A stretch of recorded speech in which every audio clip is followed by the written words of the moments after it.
నూజివీడు నియోజకవర్గాన్ని ఏలూరు జిల్లా నుంచి విడదీసి ఎన్టీఆర్ జిల్లాలో కలపాలని డిమాండ్ చేస్తూ న్యాయవాదులు నిరసనకు దిగారు.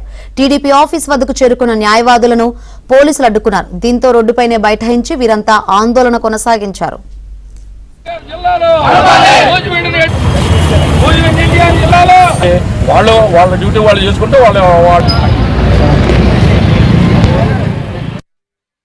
పబ్లిక్ గా బహిరంగ సభలో నూజివీడును ఎన్టీఆర్ జిల్లాలో కలుపుతాము, మీ కళ నెరవేరుతుంది అని చెప్పడం, ప్రజలకు వాగ్దానం ఇవ్వడం కూడా జరిగింది.